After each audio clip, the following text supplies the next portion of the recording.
Welcome back to Midnight Hour Nightlings. This is episode 15 of the Horror Headquarters, still season 2, and we're talking about Annabelle today. Now, I know it's been a while since I released an episode.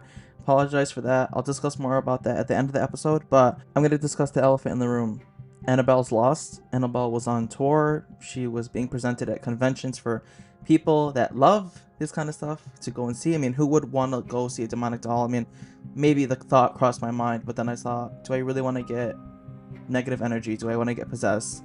I'm playing devil's advocate, obviously, but we have to discuss this because there's a whole past to Annabelle that so many people out there don't even know, and they think it's just a regular Raggedy Ann doll that one day decided to become evil. Nope.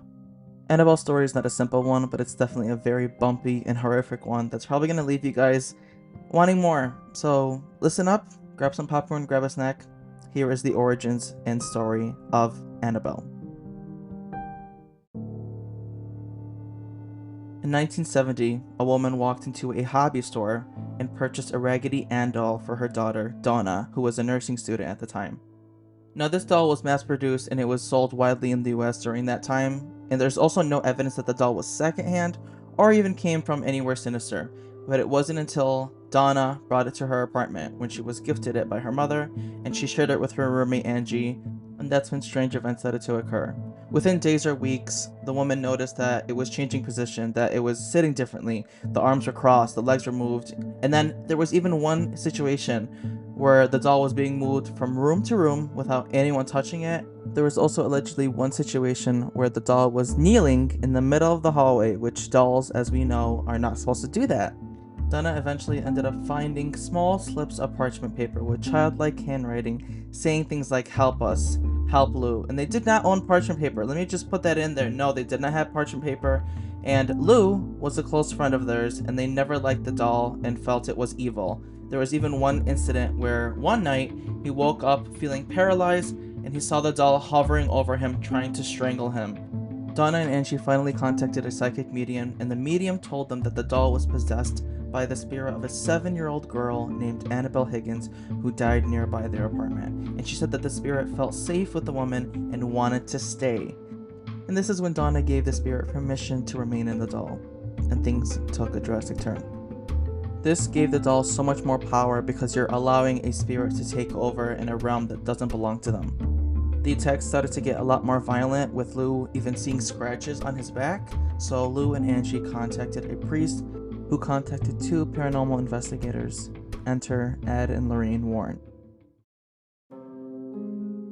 Upon entering the apartment and meeting Donna and Angie as well as Annabelle, Ed and Lorraine Warren came to the conclusion that the doll was not the spirit of a 7-year-old girl, but something inhumane, something demonic, that was using the doll as a conduit. For what, you ask? Well, as Ed and Lorraine put it, possession. Ed and Lorraine also stated that it was only a matter of time before possession would have taken place, so they were lucky that they got there when they did. The Warrens then performed a house blessing / exorcism with a priest, and they took Annabelle with them home for safekeeping. But the horror did not stop there. And worse. Ed and Lorraine Warren took the doll, placed it in the backseat of their car, determined to bring it to their home in Monroe, Connecticut. They refused to take the highway, fearing that the entity inside the doll might manipulate the vehicle and cause an accident at high speeds. But even on local roads, things quickly became dangerous. The brakes were failing multiple times, they claimed that the engine was sputtering and threatening to die without reason, and there was even one instance where Ed was driving and the steering wheel jerked out of his hands. Both of them pulled over multiple times during the drive to dose the doll with holy water, and Lorraine was reciting prayers for protection the entire driveway home. Now, some people might believe that haunted objects are just curiosities, but when the Warrens tell you they nearly died just transporting one, you realize you don't play with demons pretending to be dolls, and you certainly don't go and visit one. When they finally got home, Ed placed the doll in his study, and almost immediately, weird things started to happen. The Warrens claimed the following: that the doll was seen rising in the air and floating, basically levitating off the floor, that Annabelle was reportedly moved from room to room to room without explanation, And I think one of the most terrifying situations was when the Warrens invited a young priest, often identified as Father Jason Bradford, to examine the doll. And according to Lorraine, he picked up the doll, laughed, and said, "You're just a rag doll, Annabelle. You can't hurt anyone." Ed told him, "Don't say that," and on his way home, the priest's brakes failed and he was in a serious car crash. He reportedly survived, but called the Warrens afterward and said, "I should never have challenged her." This made Ed and Lorraine realize that this doll was not a typical demon. It wasn't like their other cases, that this one was a lot more severe. So the Warrens built a custom glass case lined with sacred relics and labeled with the words, "Warning, positively do not open." And this case was housed in the Warren Occult Museum, where it had become one of the most infamous haunted artifacts in the world. And a priest does come by and bless the doll twice a month. There are regular prayers and binding rituals to contain the entity, and Lorraine always warned that it wasn't the doll that was evil, but what was attached to it, a non-human demonic entity using the doll as a conduit. Now, if you are someone that's watched the Conjuring films or the Annabelle films, you will recall Ed and Lorraine Warren saying, "Don't touch anything. Don't open this case. Don't even look the doll in the eyes," which is something Lorraine hated doing. There's even interviews, footage of her walking past the Annabelle doll and saying, "This is the worst. I don't even want to make eye contact. Don't touch anything. If you do, let me know." She hated that doll with a passion. And even all the way up until her untimely death, she always stated how the case with Annabelle was possibly her most horrific case that she's done. And just even discussing this doll, there are countless videos on YouTube where you'll hear Ed and Lorraine Warren discuss this doll. And there's even one incident that scares me. It literally sends chill down my spine because Ed describes how a homicide investigator came in to see the doll after the priest was in a terrible car accident. He entered and he told Ed, he said, "Out of all the things that you guys have in this room, I can't take my eyes off that doll." At this time, the doll was not in a case yet. It was sitting in a chair. And Ed, the phone started to ring. He left. And he said, "I'll be right back. Don't touch anything." And he went, and then a couple minutes later, he said he heard someone approaching him. He heard someone walking up the stairs. The guy that was in that room was sweating, and he couldn't even speak. And Ed was telling him, like, "Calm down, like, I'll call an ambulance," because Ed thought he was having a heart attack. So then what happened was the guy was like, "I don't want to talk about it. I don't want to talk about it." And then Lorraine walked in, and he said, "I'll tell her what happened, but then I'm not going to discuss it again, ever again." What had happened was Ed walked into the room, and the place where the doll was initially placed was on the other side of the room, face down on the floor. What had happened was this man picked up the doll, and his aura connected with the aura of the doll, and something terrible had happened that 3 months later, he resigned from the police department and moved to California. There was another incident where a bunch of college students went to visit this museum, and one of the boys started tapping on the glass that Annabelle was in. This was when she was eventually in the case. He was tapping on it and taunting it and mocking it, making fun of it, be like, "Do something to me right now. I don't believe in this mumbo jumbo," like just basically making fun of the doll. And later, he got kicked out. Ed kicked him out. He drives a motorcycle. He has a girlfriend. They were riding home, and there was a serious accident. It killed him instantly because he hit a tree, and his girlfriend was in the hospital for over a year, and his girlfriend said that the whole time he was laughing about this doll while he was driving all the way up until his death. And this brings me to my point, is you never mock a demon. I don't care if you don't believe in this kind of stuff. I don't care if you don't believe that the doll is possessed. You don't mess with this kind of stuff. And you'd think that'd be common sense. This stuff isn't a joke. And I didn't just learn that from the movies, because obviously the movies are dramatized. I know that. Obviously everything I'm seeing, a lot of it is dramatized. But the story lives true. Good exists, bad exists. The devil exists, and mockery and taunting, especially to something demonic and inhumane, will never end well. In countless interviews, Ed and Lorraine Warren stated multiple times, "Don't ever move the doll unless it's going to the Vatican." Because obviously the Vatican is the holiest place on earth according to Christianity and to Christians alike. Don't move the doll, don't touch the doll, and don't remove it from the case. But unfortunately, Annabelle has been moved multiple times, and she's even traveling around the country as of now. what came as a shock to me is that this isn't the first time that she's been on tour. Now, I remember thinking and hearing whispers and dialogue of people saying, yeah, Annabelle's on tour, she's currently going to paranormal conventions, and the whole time I'm thinking, this is a nightmare, this is so dumb, this is so stupid, and it's very insulting and disrespectful to the wishes. I'm pretty sure it was one of their death wishes, Annabelle not being moved. I mean, they stated it countless times. Yeah, the son-in-law, who is Tony Sparrow, refused, and he wants to make a quick buck. At least that's my opinion. Now, I've never met this person, I don't plan on meeting him, but if I ever had the chance to, I would definitely be asking him lots of questions. Obviously, we don't know the full story, we don't know everything, because there's a lot of things that happens behind closed doors, but just the impression that I'm seeing online, and what I've heard Ed and Lorraine say out of their own mouths, and then going against that, they would be so disappointed with this. Now, you can take pictures, you can take all these other things, but you decide to take possibly, arguably, the most dangerous thing in that room, and possibly the most dangerous thing out there in the world today. Now, I will say, watching the video of Annabelle being removed from this case terrified me. Yes, there is a video of her being removed from the case that she usually is in Monroe, Connecticut, and placed into a smaller case. This is so that it's easily transportable around the country so that she can be presented to different conventions. They did do it properly. I did watch. Obviously, I don't know everything about this kind of stuff, but from the moment that they were discussing the doll to touching the case, opening it up, grabbing her, and placing her in the smaller one, they were doing prayers the entire time. There was a priest present. They were using holy water, and they were doing everything with, I hope, with good intention. And now we move on to the situation that's currently occurring right now that has happened in the past, but I believe are just rumors, but there could be some truth behind it. And that is that Annabelle has gone missing.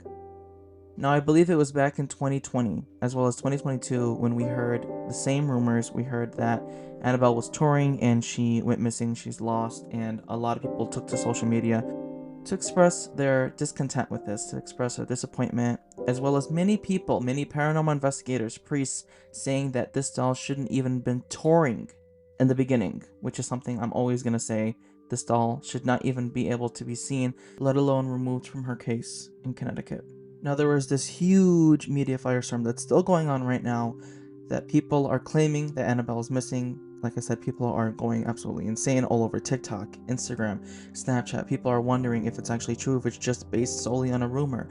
Now, one of the people in charge of the convention, the Warren Convention, released a video saying that Annabelle is not lost, that it's all just rumors, and that she's safely back at home in Monroe, Connecticut, in her glass case. And the person does show video evidence, which is kind of promising, but at the same time, I do feel a little suspicious, because this isn't the first time this has happened. Obviously, the media will always try to make rumors up about something that isn't true in order to gain traction, in order to gain popularity, to get lots of views, lots of likes, in turn giving them more money.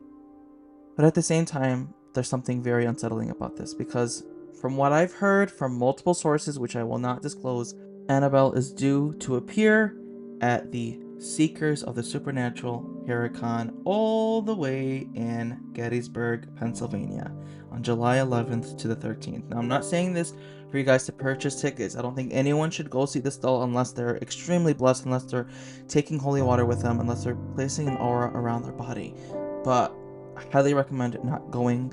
And I'm not saying this out of spite. I'm not saying this because I'm jealous. This doll should not be touring in the beginning.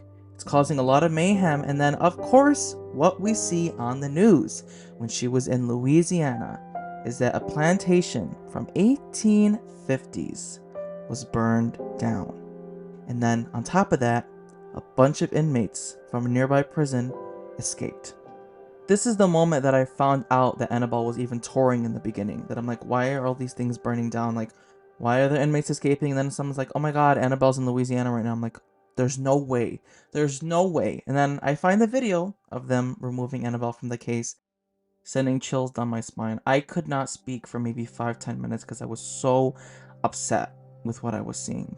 Now, many of the rumors stated that she went missing in Chicago, but these were all possibly debunked. But the reason I say I'm very skeptical is because something seems very off about this whole situation, because there was supposed to be some kind of tour date, from what I've heard, in Chicago, as well as many other different conventions across the country, and the fact that they're waiting off until July and then in October to bring her back. Something must have happened, I'm unsure, but one thing's for sure is that Ed and Lorraine are turning over in their graves. I think the one thing that makes me very unsettled altogether is that the fact that their daughter, Judy, she's still alive and she's somehow allowing this to happen. Now, I would love to have a podcast episode interviewing Judy Warren or even Tony Spera, possibly even both at the same time, to learn more about this, because just seeing it from this perspective terrifies me, as well as many of people that I've been talking to, both on this platform, on TikTok, people that are concerned with what the Warrens would think. I would love to hear it directly from a Warren herself, who's Judy Warren, who is the daughter of both Ed and Lorraine Warren. Now, I always get the question, would I ever go visit the Warren Occult Museum? As of now, no. Now, 3 years ago, I would have said yes, but having done so much more research, having done so much more depth into this field, and having experienced everything I have experienced in life, I don't think I would at this moment. But I think if given the opportunity, I would have to pray like crazy. I'd have to make sure I'm protecting my energy, keeping any negative energy away. But I think just in this moment, as of now, I'm going to say no. But it might come in the future. But again, right now, I'm saying I would not go to that occult museum, and I don't plan on anytime soon. I'd rather protect my peace from a distance, because I can search all this all up online. And a lot of people have gone to this museum and they've recorded their experience on YouTube, and it didn't go so well. Like, I've seen a lot of people that have touched things jokingly and then they just start behaving weirdly and things just don't go their way. So I'm just not down with that kind of shit. But with all of that being said, this was the ending of this episode. I hope you guys enjoyed it. There will definitely be a follow-up when we get more information on this whole Annabelle situation, whether she's lost or not. You guys let me know if she was lost or is lost or not. Go ahead to sound up below. Like I said, I do know that the convention workers did, I forgot what his name is, but he did say that she's at home, that she's safely in her case. But do you think she was lost? Do you think she still is lost? Do you think that's an old video? What do you think? Sound up below. What are your conspiracies? Play devil's advocate. But a reminder, don't ever mock a demon. And I still think wholeheartedly that this whole situation, this whole tour, was a money grab. And unfortunately, it is ending very badly with buildings burning down, even though that was a highlight. If you search up what kind of building it was, that's a good thing. The inmates escaping. Not the greatest thing. So I will see you guys in the next episode. Hopefully we'll be talking a little bit more on this podcast. I apologize for being off so much. I have been extremely busy with work. Yes, I'm now working on TikTok and just creating a lot of content. It's taking up a lot of time, but I do plan on dedicating a lot to this podcast, and I do have something very, very special coming for the month of June. And maybe I'll get another episode out before the end of this month, or maybe early next month. I'm not sure. We will see. Now, if you know someone that loves Annabelle, that doesn't believe in Annabelle, that has been seeing all this news all over the place, share this episode with them. If you know someone that has a doll, share this episode with them. Upload this anywhere and tell people to listen, to follow, guys. We love growing our family, the Nightlinks family, which I call all of you. So I appreciate you guys being here. I appreciate the support. Make sure you're rating us 5 stars on Apple Podcasts, on Spotify, wherever you are listening. Hit that follow or subscribe button. I appreciate the support. I will see you guys on the next one, and until next time, tread very lightly and pray for forgiveness. Midnight hour is approaching.